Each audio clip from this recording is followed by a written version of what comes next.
আসসালামু আলাইকুম। রোজা নিয়ে একটি ভিডিও বানানোর জন্য অনেকেই বিভিন্ন সময় অনুরোধ করেছেন। রোজা শব্দটি ফার্সি, তবে রোজা বলতে আমরা সাওম বা সিয়ামে বুঝি। ইসলাম ধর্ম ছাড়াও ইহুদি, খ্রিস্টান, কনফুসিয়ানিজম, হিন্দু, তাওইজম সহ অন্যান্য সকল প্রধান ধর্মে রোজা বা উপবাসের বিধান আছে। রোজা নিয়ে কোরআনের বর্ণনা, হাদিসের বিশ্লেষণের বাইরেও হাজারো প্রশ্ন, অন্তহীন জিজ্ঞাসার জবাব মিলবে এই ভিডিওতে ইনশাআল্লাহ। হাদিস ছাড়া রমজানের রোজা রাখবেন কিভাবে? কোরআনে তো মাত্র 10টি রোজার কথা আছে। রোজার নিয়াত, তারাবির নামাজ, ইতেকাফ, শবে কদরের বিস্তারিত বিবরণ হাদিস ছাড়া কিভাবে জানব? এই জাতীয় বেশিরভাগ প্রশ্ন শুনে শুনে বলা, কোরআন হাদিস পড়ে বলা নয়। এই ছোট্ট ভিডিওতে কোরআনের 5টি আয়াত উল্লেখ করব, যাতে রোজা সংক্রান্ত সকল প্রশ্নের উত্তর পাবেন। এরপর বুখারী শরীফের সাওম, তারাবি, ইতেকাফ অধ্যায়ের হাদিসগুলোর হাইলাইটস দেখাবো। আচ্ছা, 2 ঈদ অধ্যায়ও জুড়ে দিলাম বোনাস হিসাবে। বুখারী শরীফের বাইরে অন্যান্য হাদিস গ্রন্থের এই বিষয়ক সহিহ হাদিসগুলো থাকবে এই আলোচনায়। অর্থাৎ এই ভিডিও থেকে আপনি কোরআন এবং হাদিসের রোজা সংক্রান্ত যাবতীয় বক্তব্যের সারসংক্ষেপ জেনে যাবেন। এবার কেউ কোনো প্রশ্ন করলে আপনি চিন্তাভাবনা করে যে উত্তর দিবেন, এটাই ফাতোয়া, ইজতিহাদ, কিয়াস বা মত। যারা এই ভিডিও দেখবেন তাদের এক একজনের কিয়াস বা ফতোয়া এক এক রকম হবে। কেউ বলবেন না আরও সহিহ হাদিস আছে, আপনি জানেন না, কিন্তু আমিও জানি না। আর আপনার সব হাদিস সহিহ না, আপনি মন গড়া ব্যাখ্যা দিচ্ছেন। ভাই, সবার ব্যাখ্যাই মন গড়া। কারো কাছেই জিবরাইল আলাইহিস সালাম ওহী নিয়ে আসে না, যে যেভাবে বুঝছে তাই বলতেছে। এবার সংখ্যাগরিষ্ঠের মতামত যেদিকে, তাই হলো ইজমা। মতামত দেওয়ার ক্ষেত্রে আমার সাথে দ্বিমত করবেন না, এই মূলনীতি অনুসরণ করলেই তা সজল রোশন মাযহাব। অনেকে বলবেন আপনাদের কথা তো ফতোয়া বলে গণ্য হবে না। কেন ভাই? কোরআন হাদিসে এর বাইরে রোজা সংক্রান্ত আর কোনো প্রসিদ্ধ ও নির্ভরযোগ্য বর্ণনা নাই। অন্তত দুনিয়ার বেশিরভাগ শায়ক এর চেয়ে বেশি সহিহ হাদিস জানে না। এর বাইরে যাবতীয় প্রশ্নের উত্তর কেবলই যার যার অনুমান ভিত্তিক নিজস্ব মতামত। আর হাদিসে যে সব প্রশ্নের উত্তর নাই এবং তা যে কোরআনের ব্যাখ্যা নয়, তাও আশা করি বুঝতে পারবেন এই আলোচনা থেকে। কোরআনে 10টি রোজা রাখার কথা বলা আছে সূরা বাকারা 196 নং আয়াতে, কিন্তু তা হজের কাফারার রোজা। কেউ কোরবানি দিতে অসমর্থ হলে হজের সময় 3টি রোজা রাখবে আর বাড়িতে গিয়ে 7টা রোজা, সর্বমোট 10টা রোজা। সবিস্তারে বলা আছে, কোনো তাফসিরের দরকার নেই। এবার রমজানের রোজা প্রসঙ্গে আসি। সূরা বাকারা 183 থেকে 187, এই 5টি আয়াতে রোজার সব কিছুই সোজা সাপটা বলা আছে। হে বিশ্বাসীগণ, তোমাদের পূর্ববর্তী লোকদের মতো তোমাদের উপরও সিয়ামকে ফরজ করা হয়েছে, যেন তোমরা সৎকর্মশীল বা সংযমশীল হতে পারো। সুতরাং রোজা ফরজ, আল্লাহ পরিষ্কার বলে দিয়েছেন। আমাদের পূর্ববর্তীদের উপরও রোজা ফরজ করা হয়েছিল এবং এর উদ্দেশ্য যাতে আমরা সংযমী ও সৎকর্মশীল হতে পারি। রোজা হচ্ছে যাবতীয় অসৎ কাজ, মনের সকল কুপ্রবৃত্তি থেকে সংযম সাধনার জন্য। কোরআনে সৎ ও অসৎ কাজের তালিকা দেয়া আছে, পুরস্কার ও পরিণামও বলা আছে। রোজার প্রথম 2-1 দিন আমাদের সবারই কিছু একটা খেয়ে বা পান করতে গিয়ে হঠাৎ মনে পড়ে, ও আমি তো রোজা। শেষ বিকালে একটু ঠান্ডা পানি, সুস্বাদু ইফতারের জন্য কত অপেক্ষা। বারবার ঘড়ি দেখি, কিন্তু আসল ব্যাপারটা কিন্তু পানাহার নয়, অসৎ মন্দ কাজ থেকে সংযমের চর্চা। একটা অকারণ মিথ্যা কথা বলতে গিয়ে ও আমি তো রোজা, একটা বেহুদা কথা বলতে গিয়ে থেমে গেলেন, কাউকে গালি দিতে গিয়ে, কারো নিন্দা করতে গিয়ে, কারো অমঙ্গল কামনা করতে গিয়ে, কোনো অসৎ অকল্যাণকর চিন্তা করতে গিয়ে থেমে গিয়ে ভালো কিছুতে মন দিলাম। এতে রোজা শেষে কিছু খেতে গেলে যেমন ধাক্কা লাগে, তেমনি খারাপটা তখন আবর্জনার মতোই অসহ্য মনে হবে। রোজায় ইচ্ছে করে আপনি কিছু খেলে যেমন রোজা হবে না, রোজায় অসৎ মন্দ কথা কাজ চিন্তা করলেও রোজা হবে না। সূরা বাকারা 184, এগুলো নির্দিষ্ট কয়েকদিন। অতঃপর তোমাদের মধ্যে কেউ অসুস্থ হলে বা সফরে থাকলে অন্য দিনগুলোতে এর সংখ্যা পূরণ করে নিতে হবে। আর যাদের জন্য সিয়াম কষ্টকর, তারা তৎপরিবর্তে একজন দরিদ্রকে আহার্য দান করবে। অতএব যে ব্যক্তি স্বেচ্ছায় সৎ কাজ করে তার জন্য কল্যাণ। আর তোমরা যদি বুঝে থাকো তাহলে সিয়াম পালনই তোমাদের জন্য কল্যাণকর। সুতরাং রোগ বা সফর অন্য কোনো কারণে অপারগ হলে পরবর্তীতে সমান সংখ্যক রোজা রাখবে সুবিধামতো সময়ে, আর একেবারে অসমর্থ হলে একজন দরিদ্রকে সাধ্যমতো খাওয়াবে। কেউ যদি কোনো কারণ ছাড়াই রোজা না রাখে, অনেকেই রোজা রাখে না, কোনো কারণ ছাড়াই রাখে না, তাদের জন্য কোনো শাস্তি বা কাফারার কথা কোরআনে নেই। তাহলে যে রোজা রাখে না সে আগের হিসাবে মেলাতে পারেনি, আগের অঙ্কই সে বুঝেনি। ঈমান ইস্যুতেই সে কনভিন্সড না। রোজা রাখার মতো বিশ্বাসের ভিত তার তৈরি হয়নি। আমাদের কাজ তার বিশ্বাসের দুর্বল জায়গাগুলো চিহ্নিত করা, সেগুলোকে অনুমোদন দেয়া এবং সে ক্ষত সারিয়ে তুলতে সাহায্য করা। সে কেন কাফের, কেন নরকে পুড়বে, কেন তাকে হত্যা করতে হবে, এসব যুক্তি প্রমাণ হাজির করা নয়। কাউকে জোর করে নাস্তিক কাফের প্রমাণ করা ইসলামের প্রচার নয়। তাকে ইসলাম ও আল্লাহকে বুঝতে সাহায্য করাই আমাদের কাজ। যেভাবে বললে বুঝবে সেভাবে বোঝাতে হবে, বিরক্তি সৃষ্টি করা যাবে না। কিন্তু কোন মাসে রোজা রাখবো, কেন রাখবো, রোজার ফজিলত ফাজাইলে সিয়াম ছাড়া কেমনে জানবো? পরের আয়াতেই বলা আছে, সূরা বাকারা 185, রমাদান মাস। এতে কোরআন নাজিল করা হয়েছে মানুষের হেদায়েতের জন্য এবং হেদায়েতের স্পষ্ট নিদর্শন ও সত্যাসত্যের পার্থক্যকারী রূপে। কাজেই তোমাদের মধ্যে যে এই মাস পাবে সেজন্য এই মাসে সিয়াম পালন করে। তবে তোমাদের কেউ অসুস্থ থাকলে বা সফরে থাকলে অন্য দিনগুলোতে এ সংখ্যা পূরণ করবে। আল্লাহ তোমাদের জন্য সহজ চান এবং তোমাদের জন্য কষ্ট চান না। আর যাতে তোমরা সংখ্যা পূরণ করো এবং তিনি তোমাদের যে হেদায়েত দিয়েছেন সেজন্য তোমরা আল্লাহর মহিমা ঘোষণা করো এবং যাতে তোমরা কৃতজ্ঞতা প্রকাশ করো। দুনিয়ার হাদিস, তাফসির আর ফাজাইলের কিতাব একসাথ করলেও কোরআনের এক আয়াতের সমান ওজন হবে না। রমজান মাস এটা একটা আরবি মাস, সুতরাং কোন মাসে রোজা রাখবেন উত্তর দেয়াই আছে। এ মাস কেন এত বরকতময়? কারণ এ মাসে কোরআন নাজিল হয়েছে, যা সত্যাসত্যের পার্থক্যকারী। কোনটা সত্য কোনটা মিথ্যা এটা কোনো আল্লামা শাইখুল হাদিস বলবেন না, এটা বলবে কোরআন। এ মাসে আমরা কেন সিয়াম পালন করব? যাতে তিনি তোমাদের যে হেদায়েত দিয়েছেন অর্থাৎ কোরআন দিয়েছেন সেজন্য তোমরা আল্লাহর মহিমা ঘোষণা করো এবং যাতে তোমরা কৃতজ্ঞতা প্রকাশ করো। সুতরাং রমজান মাস হচ্ছে কোরআনকে সেলিব্রেট করার মাস, আল্লাহর মহিমা কৃতজ্ঞতা প্রকাশের মাস, কারণ এটা কোরআন নাজিলের মাস। এ মাসে আমরা আল্লাহকে ডাকবো কারণ আল্লাহ আমাদের ডাকে সাড়া দেন। এই আল্লাহকে ডাকার নামই হচ্ছে দোয়া। পরের আয়াতে আল্লাহ বলছেন, সূরা বাকারা 186, আর আমার বান্দা যখন আমার সম্পর্কে আপনাকে জিজ্ঞেস করে তখন আপনি বলে দিন, নিশ্চয়ই আমি অতি নিকটে। আহ্বানকারী যখন আমাকে আহ্বান করে আমি তার আহ্বানে সাড়া দিই। কাজেই তারাও আমার ডাকে সাড়া দিক এবং আমার প্রতি ঈমান আনুক, যাতে তারা সঠিক পথে চলতে পারে। এখন আল্লাহকে কিভাবে ডাকবেন, কি চাইবেন, কিভাবে চাইবেন, কোরআনেই আল্লাহ শিখিয়েছেন। আপনারা চাইলে কোরআনের দোয়াগুলো নিয়ে আমি একটি ভিডিও বানাবো ইনশাআল্লাহ। কোরআনের দোয়া লিখে কমেন্ট করুন। এগুলো আল্লাহর নবী রাসূলদের কবুল হওয়া দোয়া, আল্লাহ কোরআনে ফাঁস করে দিয়েছেন, কিন্তু আমরা নুরানি ওজিফাকে নিই। হযরত আদম আলাইহিস সালামের চেয়ে বড় বিপদে নিশ্চয়ই আমরা পড়ি নাই। বেহেশতের রাজকীয় জীবন থেকে তিনি অকুল পাথারে পড়লেন। জন নাই, মানব নাই, কোথাও কেউ নাই। এমন অগ্নি পরীক্ষায় যে দোয়ায় আল্লাহ হযরত আদম আলাইহিস সালামকে ক্ষমা করলেন, আল্লাহ কোরআনে লিখ করে দিলেন। হযরত জাকারিয়া আলাইহিস সালাম যে দোয়া করার পর আল্লাহ তাকে সন্তান দিয়েছেন, আল্লাহ কোরআনে উল্লেখ করেছেন। সব নবীগণের মকবুল দোয়া আছে কোরআনে, এরপরও কেন আলাদা দোয়ার বই লাগবে? আচ্ছা, রোজা যে রাখবো কেমনে রাখবো, কখন থেকে কখন, কি করা যাবে কি করা যাবে না, এসব কথা কি আছে কোরআনে? জি, পরের আয়াতেই আছে, সূরা বাকারা 186, সিয়ামের রাতে তোমাদের জন্য স্ত্রী সম্ভোগ বৈধ করা হয়েছে। তারা তোমাদের পোশাক স্বরূপ এবং তোমরাও তাদের পোশাক স্বরূপ। আর তোমরা পানাহার করো যতক্ষণ রাতের কালো রেখা থেকে উষার সাদা রেখা স্পষ্টরূপে তোমাদের নিকট প্রকাশ না হয়। অতঃপর রাতের সূচনা পর্যন্ত সিয়াম পূর্ণ করো। আর তোমরা মসজিদে ইতিকাফরত অবস্থায় তাদের সাথে সঙ্গত হইও না, এগুলো আল্লাহর সীমারেখা, কাজেই এগুলোর নিকটবর্তী হইও না।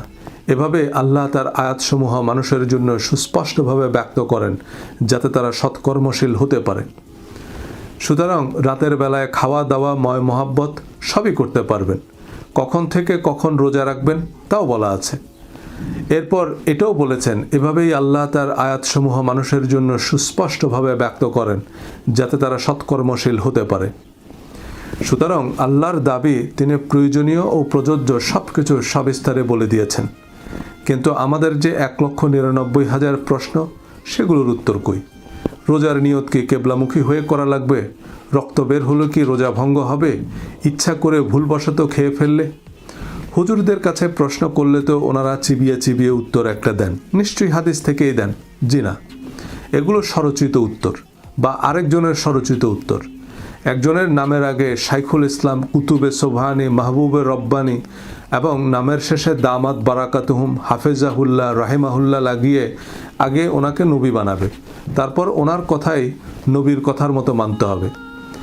দামাত বারাকাতুহুম মানে আল্লাহ তাকে দীর্ঘজীবী করুক, রাহিমাহুল্লাহ মানে আল্লাহ তাকে রহম করুক। এই দোয়াগুলো এখন থেকে নিজের বাবা মা দাদা নানার নামের সাথে পড়বেন। কোরআন হাদিসে কোনো হুজুরের নাম নাই, কিন্তু পিতামাতার কথা আছে পাতায় পাতায়। পিতামাতার চেয়ে বড় পীর আর দুনিয়াতে নাই। বাবা বেঁচে থাকলে যতবার আব্বার নাম নেবেন ততবার বলবেন আমার আব্বা দামাত বারাকাতুহুম বা হাফেজাহুল্লাহ, আর মারা গেলে বলবেন আমার নানা রাহিমাহুল্লাহ, অর্থাৎ আমার নানা আল্লাহ তাকে দয়া করুন বলে যা বলার বলবেন। এগুলো দোয়া, আমরা এগুলোকে হুজুরদের টাইটেল মনে করি, FCPS ডিগ্রির মতো। কি এক মুসিবত! সর্বকালের অন্যতম শ্রেষ্ঠ মুফতি ইমাম মালিককে 100টা ফতোয়া জিজ্ঞেস করলে উনি প্রায় 70টা প্রশ্নের কি উত্তর দিতেন? লা আদরি, আমি জানি না। কেন জানে না? কোরআন হাদিসে না থাকলে উনি কোত্থেকে জানবে? ওনার কাছে তো জিবরাইল আলাইহিস সালাম ওহী নিয়ে আসতো না। তাহলে আমরা যে প্রশ্ন করার আগেই উত্তর দেওয়া শুরু করি, আমাদেরকে কে জানাইল? জিবরাইল না ইবলিসিল? এবারে চলুন সহিহ হাদিসের ভান্ডারে আর কি তথ্য আছে। আমি রিপিটেশন, অর্থাৎ একই হাদিস প্রায় 50 বার আছে বুখারী শরীফে। আমি সেখান থেকে একটি হাদিস নিয়েছি। বর্ণনাক্রম, অর্থাৎ কে কার কাছ থেকে শুনেছে, এবং টার্ন বাই টার্ন বিবরণ বাদ দিয়ে আমাদের জন্য প্রযোজ্য বা প্রয়োজনীয় সহিহ হাদিসগুলোর সারসংক্ষেপ একত্রিত করেছি। এর বাইরে কিছু সহিহ হাদিস থাকলেও তা নিয়ে উল্লেখযোগ্য ইখতিলাফ আছে। তাতে আমাদের জন্য প্রযোজ্য কোনো বিশেষ উপদেশ নেই। আর পরবর্তীতে নজরে পড়লে বা কেউ জানলে রেফারেন্স সহ কমেন্টে জানাবেন, আমি ভিডিও ডেসক্রিপশনে যোগ করে দেব। তবে মোটামুটি নিশ্চিত থাকতে পারেন দুনিয়ার 99% মুহাদ্দিস রোজা সংক্রান্ত এর চেয়ে বেশি হাদিস জানে না। বুখারী শরীফ সাওম অধ্যায়, ইসলামিক ফাউন্ডেশন, সিরিয়াল বাংলা হাদিস অ্যাপ অনুযায়ী। এই সবগুলো হাদিস অবশ্য রোজার সাথে সম্পর্কিত নয়, তবু আমি উল্লেখ করছি। এর বাইরে কিছু হাদিস আমার বোধগম্য হয়নি, আমি স্কিপ করেছি। যেমন রোজাদারের মুখের দুর্গন্ধ আল্লাহর প্রিয়। দুর্গন্ধ আবার আল্লাহর প্রিয় হয় কি করে? আর এই হাদিসের শিক্ষা কি? দাঁত নামে যে মুখে দুর্গন্ধ বানাবো? যাই হোক, চলুন জেনে নেওয়া যাক হাদিসের মহাপণ্ডিতদের কাছে হাদিস শাস্ত্রের কি কি মারণাস্ত্র আছে। 1773 সিয়াম ঢালস্বরূপ, সুতরাং অশ্লীলতা করবে না এবং মূর্খের মতো কাজ করবে না। 1781 রমজানের প্রতি রাতেই জিবরাইল আলাইহিস সালাম নবীজির সাথে একবার সাক্ষাৎ করতেন এবং নবী সাল্লাল্লাহু আলাইহি সাল্লাম তাকে কোরআন শোনাতেন। 1782 যে ব্যক্তি মিথ্যা বলা ও সে অনুযায়ী আমল বর্জন করেনি, তার এ পানাহার পরিত্যাগ করায় আল্লাহর কোনো প্রয়োজন নেই। 1783 সিয়াম আল্লাহর জন্য, তিনিই এর প্রতিদান দিবেন। 1784 যে ব্যক্তির সামর্থ্য আছে সে যেন বিবাহ করে নেয়, আর যার সামর্থ্য নাই সে যেন সাওম পালন করে। সাওম তার প্রবৃত্তিকে দমন করে। এটা বিবাহ অধ্যায়ের হাদিস, তবে রোজা শব্দটি থাকার কারণে এই অধ্যায়েও আছে। 1785 চাঁদ না দেখে তোমরা সাওম পালন করবে না এবং চাঁদ না দেখে ইফতার করবে না। যদি মেঘাচ্ছন্ন থাকে তাহলে তার সময় 30 দিন পরিমাণ পূর্ণ করবে।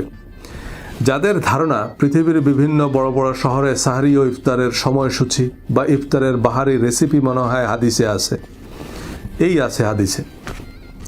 কারণ হাদিস একটা নির্দিষ্ট সময়ে, নির্দিষ্ট অঞ্চলে, নির্দিষ্ট বাস্তবতায়, নির্দিষ্ট ব্যক্তি বা গোষ্ঠীর জন্য নবীজির উপদেশ, আর কোরআন সার্বজনীন। 1793 তোমরা কেউ রমজানের একদিন কিংবা 2 দিন আগে থেকে সাওম শুরু করবে না। 1800 নবী সাল্লাল্লাহু আলাইহি সাল্লাম তার অনুকরণে এক নাগাড়ে সাওম পালনে সাহাবীদের নিষেধ করলেন।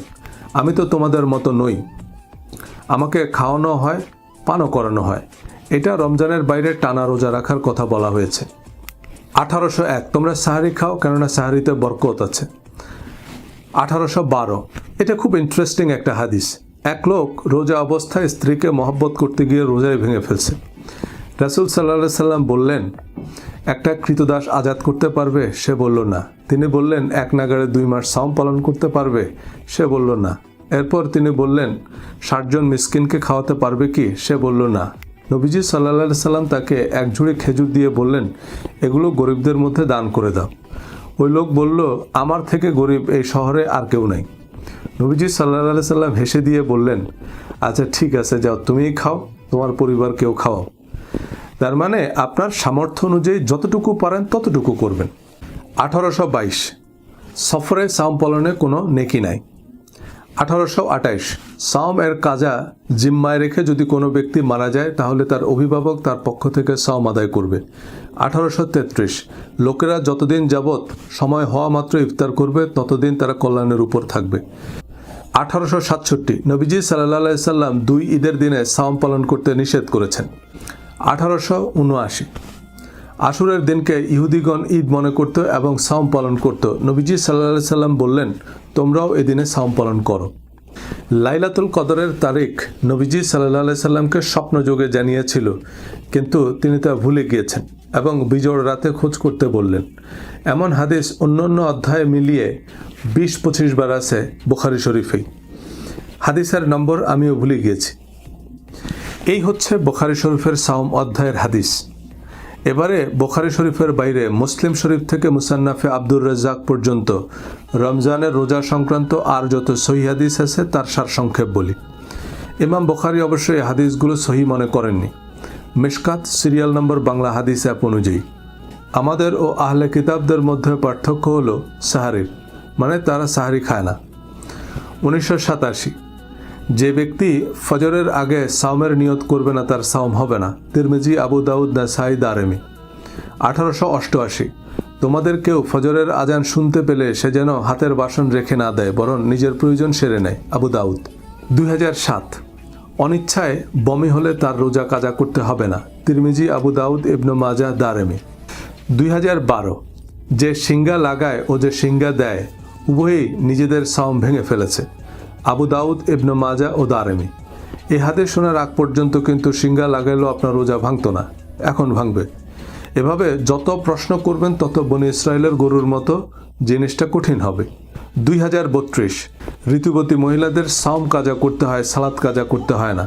মুসলিম, মুসান্নাফে আব্দুর রাজ্জাক। 2047 যে ব্যক্তি রমজান মাসের সাওম রাখবে অতঃপর সে শাওয়াল মাসের 6টি সাওম রাখবে তাহলে সে একাধারে সাওম পালনকারী বলে গণ্য হবে। মুসলিম ও অন্যান্য। হাদিসের সহজ পাঠ শিরোনামে কয়েকটি পর্বে হাদিসের এমন হাইলাইটস দেখাবো। কোরআনের বাইরে হাদিস থেকে সব প্রশ্নের উত্তর মিলবে না, বরং নতুন প্রশ্ন তৈরি হবে। তবুও মুহাদ্দিস হুজুররা কি না জানি সব জেনে ফেললো, কি গোলা বারুদ না জানি তাদের কাছে আছে, এই আশঙ্কায় আমরা তাদের তাকলিদ করি। যারা নিজেরাই ইজতেহাদ করতে চান, বুঝে ধর্মচর্চা করতে চান, তাদের জন্য আমি এই সিরিজটি বানানোর ইচ্ছা রাখি। আগ্রহীরা হাদিসের সহজ পাঠ লিখে কমেন্ট করুন। হাদিস জানলে নিজেই বুঝবেন যে হাদিস কোরআনের মতো সার্বজনীন নির্দেশ নয় এবং তা কোরআনের ব্যাখ্যা নয়। এবারে বুখারী শরীফের তারাবি অধ্যায় ঘুরিয়ে ফিরিয়ে 3টা দরকারি হাদিস আছে। 1882 যে ব্যক্তি ইমানের সাথে সওয়াব লাভের আশায় তারাবি সালাত আদায় করে তার পূর্ববর্তী গুনাহসমূহ মাফ করে দেওয়া হয়। 1883 হযরত ওমর রাদিয়াল্লাহু তাআলা আনহু ইমামের সাথে সম্মিলিত তারাবি সালাত আদায়ের প্রচলন করেছিলেন। 1885 নবীজি সাল্লাল্লাহু আলাইহি সাল্লাম 3 দিন রাতে সালাত আদায় করেন এবং লোকেরা তার সাথে সালাত আদায় করেন। চতুর্থ দিন ফরজ হয়ে যাওয়ার আশঙ্কায় তিনি আর বের হননি। তারাবি নামাজের বিবরণ কোরআনেও নাই। নবীজি সাল্লাল্লাহু আলাইহি সাল্লামও এখনকার মতো আয়োজন করে পড়েননি। হযরত আবু বকর রাদিয়াল্লাহু তাআলা আনহুর সময়কালেও এ প্রচলন ছিল না। অন্যান্য হাদিস গ্রন্থে মারামারির কিছু জাল জয়ীফ হাদিস আছে। 8 রাকাত না 20 রাকাত পড়তে পারেন, বহুত ফায়দা হাসিল হবে।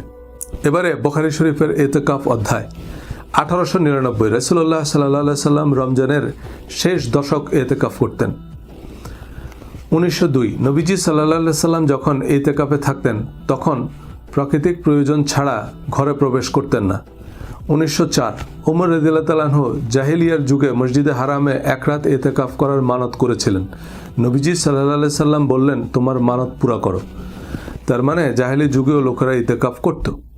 1916 ইন্তেকালের বছর নবীজি সাল্লাল্লাহু আলাইহি সাল্লাম 20 দিনের ইতিকাফ করেছিলেন। যারা এতক্ষণ ধৈর্য ধরে সাথে ছিলেন তাদের জন্য বোনাস হিসাবে 2 ঈদ অধ্যায়ের হাইলাইটস। 903 আজকের এই দিনে আমরা প্রথমে সালাত আদায় করব, এরপর কোরবানি করব। 906 সালাতের আগে যে জবে করবে তাকে আবার জবে বা কোরবানি করতে হবে। এই হাদিস অন্তত 20 বার আছে বুখারী শরীফেই। 903 নবীজি সাল্লাল্লাহু আলাইহি সাল্লাম ঈদ উল ফিতরের দিন কিছু খেজুর না খেয়ে বের হতেন না। বিজোড় সংখ্যক খেজুর খেতেন বলে বর্ণনা আছে। তিনি হয়তো গুনে খাননি, আরেকটা কম বেশি খাইলে হাদিসটা হতো তিনি জোড় সংখ্যক খেজুর খেয়েছেন। 908 ঈদগাহে নবীজি সাল্লাল্লাহু আলাইহি সাল্লাম সালাত শেষ করে তিনি লোকেদের নসিহত করতেন, উপদেশ দিতেন এবং নির্দেশ দান করতেন। সালাতের আগে বক্তৃতা করা সুন্নাহ বিরোধী। 913 নবীজি সাল্লাল্লাহু আলাইহি সাল্লাম ঈদ উল ফিতরে 2 রাকাত সালাত আদায় করেন, এর আগে পরে আর কোনো সালাত আদায় করেননি। 918 জিলহজ মাসের প্রথম 10 দিনের আমল অন্যান্য দিনের আমলের তুলনায় উত্তম, এই আমল দ্বারা হজ ওমরা উদ্দেশ্য হতে পারে। 923 ঈদগাহে ঋতুবতী মহিলারা আলাদা থাকতেন। 924 খুতবা শেষে মহিলাগণের কাছে গিয়ে নবীজি সাল্লাল্লাহু আলাইহি সাল্লাম তাদের উপদেশ দিতেন, তাদের নসিহত করতেন এবং তাদের সদকা দানের নির্দেশ দিতেন। 925 নবীজি সাল্লাল্লাহু আলাইহি সাল্লাম ঈদ উল আজহার দিনে বাকি কবরস্থানে গমন করেন, তারপর তিনি 2 রাকাত সালাত আদায় করেন। That's it. এই হাদিসগুলো ছাড়া ইসলাম ধর্ম অচল। আমাদের শাইখুল হাদিসরা উত্তর মেরু দক্ষিণ মেরু একত্র করেছেন এই তথ্যগুলো জানার জন্য। ভিডিওটি আবার দেখুন, মেলানোর চেষ্টা করুন এই বিচ্ছিন্ন বিক্ষিপ্ত বর্ণনাগুলো কি কোরআনের ব্যাখ্যা। এতে কি আমাদের সব প্রশ্নের উত্তর মিলেছে নাকি আরও জটিলতা বেড়েছে? এর চেয়ে কোরআনের বর্ণনা কি আরও স্পষ্ট নয়? যাই হোক, এই হচ্ছে শাইখুল হাদিসদের জ্ঞানের ভাণ্ডার। আপনার বিশ্বাস না হলে পরিচিত কোনো মুহাদ্দিসকে রমজানের রোজা, তারাবি, শবে কদর, ইতিকাফ ও ঈদ নিয়ে কি সহিহ হাদিস আছে জিজ্ঞেস করলে বুঝবেন উনি কয়টা হাদিস জানে। এক হাদিস বুখারী শরীফেই 20 বার আছে। কিছু হাদিসের সাথে নবীজি সাল্লাল্লাহু আলাইহি সাল্লামের সম্পৃক্ততা নেই, আমাদের জন্য প্রযোজ্য কোনো মেসেজ নেই, সেজন্য আমি স্কিপ করেছি। আর কারো এই শর্টকাট পছন্দ না হলে তিনি মহিষের চামড়ার উপর হাতে লেখা অরিজিনাল পাণ্ডুলিপিতে এই জিনিসগুলো জানতে পায়ে হেঁটে উজবেকিস্তান যেতে পারেন। কোরআন এবং হাদিসের প্রয়োজনীয় তথ্য আপনার কাছে আছে। এরপর কোনো প্রশ্ন মাথায় আসলে আপনার যা সঠিক মনে হবে তাই উত্তর। আপনি যদি কেবলা নির্ণয় করতে না পারেন, আপনার যেদিকে কেবলা মনে হবে সেদিকেই কেবলা। এই মূলনীতি বলা আছে বুখারী শরীফের প্রথম হাদিসেও। প্রত্যেক কাজ নিয়তের সাথে সম্পর্কিত, আর মানুষ তার নিয়ত অনুযায়ী ফল পাবে। আপনার সাথে বোঝাপড়া হচ্ছে আল্লাহর, আর আল্লাহ জানে আপনি কি উদ্দেশ্যে কি করেছেন। আমাদের নামাজ, রোজা, হজ, কোরবানি যদি আল্লাহর উদ্দেশ্যে হয়, তবে যেভাবেই করছি, যতটুকুই করছি, আল্লাহ অবশ্যই কবুল করবেন। আর ঝগড়ার উদ্দেশ্যে, তর্কে জেতার জন্য, লোক দেখানোর খাতিরে, নিজেদের মজহাব প্রতিষ্ঠার জন্য যাই করেন, মনে রাখবেন আল্লাহ আমার আপনার নামাজ, রোজা, হজ, কোরবানির কাঙ্গাল না। আল্লাহর সৃষ্টি জগতের তুলনায় আমাদের এই পৃথিবীটা একটা অদৃশ্য ভাইরাসের চেয়েও ক্ষুদ্র। আমি আপনি তো হিসাবেই পড়ি না, এমন 1 বিলিয়ন পৃথিবী বিলীন হয়ে গেলেও স্রষ্টার সৃষ্টি জগতের কিছুই হবে না।